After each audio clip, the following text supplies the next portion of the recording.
विविध प्राथमिक, माध्यमिक व उच्च माध्यमिक विद्यालयात विश्व आदिवासी दिवस साजरा करण्यात आला।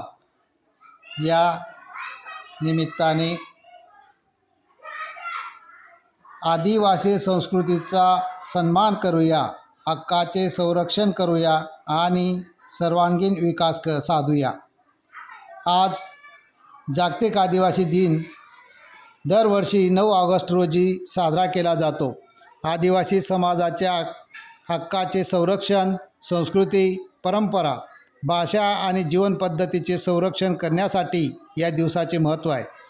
1994मध्ये संयुक्त राष्ट्रसंघाने 9 ऑगस्ट हा जागतिक आदिवासी दिन म्हणून घोषित केला। त्यानंतर सर्वत्र जगामध्ये हा दिवस विशेषत्वाने साजरा केला जाऊ लागला। या दिवशी आदिवासी समाजाच्या शैक्षणिक, सामाजिक, आर्थिक आणि सांस्कृतिक विकासाबाबत जनजागृती केली जाते। आदिवासी समाजाच्या पारंपरिक कला, नृत्य, संगीत, वेशभूषा आणि लोकपरंपरा यांचा विशेष गौरव केला जातो। म्हणून आपण सर्वांनी आपल्या आदिवासी दिवसाचं महत्त्व हे सर्वांपर्यंत पोचावं म्हणून शाळेच्या माध्यमातून हा दिवस साजरा केला जातो।